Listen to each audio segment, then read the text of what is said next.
Et bonsoir à tous et bienvenue dans cette revue de presse. Aujourd'hui dans l'actualité, nous avons un pirate qui réalise le casse du siècle en volant pas moins de 600 millions de dollars en crypto-monnaie. Il réalise juste un record de vol dans ce domaine. Différentes crypto-monnaies ont été volées et un appel a été fait pour espérer pouvoir prendre contact avec les voleurs. Et c'est ce que nous allons voir dans cet article. Et dans le deuxième article de ces actualités d'aujourd'hui, nous avons un retard, celui du prochain voyage habité sur la Lune qui devrait être décalé à 2025 voire 2026, en cause entre autres apparemment la combinaison qui serait un défi technique à réaliser.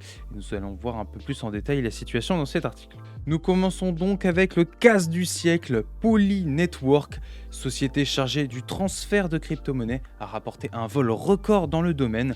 Un pirate s'est emparé de 600 millions de dollars en Ethereum, Binance Chain et Ox Polygon, soit la plus grosse somme virtuelle jamais subtilisée. Et en réaction, la firme a publié une lettre ouverte sur Twitter appelant le pirate à établir une communication et à rendre les actifs volés. La somme que vous avez volée, dit la lettre ouverte, est la plus grosse de l'histoire de la finance décentralisée. Les autorités de tous les pays vont considérer cela comme un crime économique majeur et vous serez poursuivi. Il est très imprudent de votre part de réaliser toute transaction. Cet argent vient de dizaines de milliers de membres de la communauté crypto-monnaie. La société Poly Network révèle également la vulnérabilité à l'origine de ce piratage. Le pirate a exploité une vulnérabilité au niveau des contrats virtuels. L'exploit n'a pas été causé par un seul gestionnaire comme le prétend la rumeur. Il n'y avait donc pas qu'une seule personne derrière ce hack, et pour se rendre compte un peu de l'importance de ce casse, parce qu'on pourrait se dire avec les millions que brassent les crypto-monnaies, 600 millions d'euros c'est peut-être pas énorme dans un certain sens, eh bien il faut savoir que le vol de crypto-monnaies représentait 432 millions de dollars en avril 2021, c'est-à-dire qu'ils ont plus que doublé la somme totale des vols en crypto-monnaie jusqu'à présent. Là, la crypto-monnaie, c'est encore quelque chose qu'on peut comparer un peu parfois à un gruyère quand on voit tous les hacks qui sont réalisés, et forcément, un tel gruyère attire des personnes comme des hackers aussi qui en profitent. Nous continuons avec cet article de Numérama. Face au retard, la nouvelle mission habitée sur la Lune pourrait être décalée à 2025 voire 2026 malheureusement. Les combinaisons spatiales sont un tel défi technique et budgétaire que le retard sur leur développement contribue à décaler tout le programme Artemis, le fameux programme qui promet un voyage habité sur la Lune d'ici 24 mais du coup qui a été décalé. Mais elles ne sont pas les seules causes de ce retard, c'est le résultat d'un nouveau rapport d'audit de la NASA. En effet, la NASA avait révélé les combinaisons dès 2019, mais entre montrer ces combinaisons lors d'une conférence de presse et les utiliser pour un véritable voyage sur la Lune, il y a une marge faramineuse, pas moins de 20 mois de retard. Le rapport d'audit évalue le retard à un délai approximatif de 20 mois, soit presque 2 ans.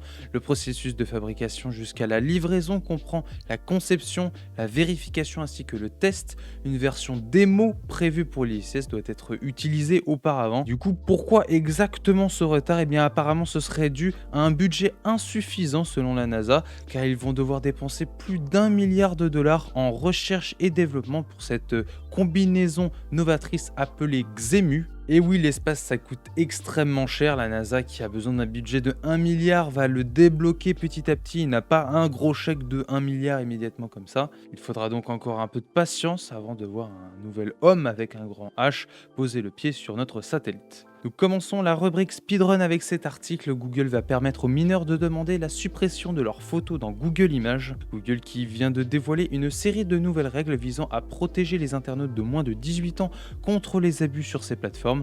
Elle prévoit notamment que les mineurs ou leurs parents puissent demander la suppression de leurs photos dans les résultats de recherche Google Images. Et ce n'est pas tout, il y a également du changement du côté de YouTube qui active par défaut le mode privé pour les vidéos mises en ligne par des mineurs de 13 à 17 ans.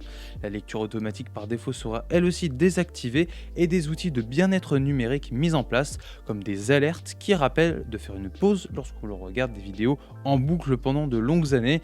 Ça existe depuis des années sur les MMO, mais il était temps de le faire sur YouTube. Très rapidement sur Twitter, les personnes jeunes, blanches et minces sont les plus mises en avant, encore une fois.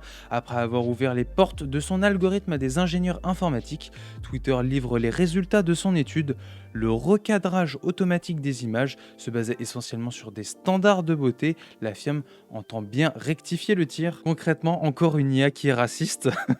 Encore une. Concrètement, il favorise les visages minces, jeunes, de couleur de peau claire, avec une texture de peau lisse, des traits du visage stéréotypés féminins. Twitter, malgré tout, apparemment prend ses responsabilités et va laisser le champ libre à ses utilisateurs en dévoilant les coulisses de ses outils de recommandation. Une approche radicalement opposée à celle des autres acteurs du secteur numérique qui préfèrent garder le secret de leurs algorithmes. Coucou YouTube. Je vous le laisse là, c'est cadeau. Si vous avez raté le Indie World de Nintendo, si vous cherchez des petits jeux indépendants à jouer sur votre Switch, vous avez le replay qui est disponible sur cet article et l'article est disponible en description bien évidemment.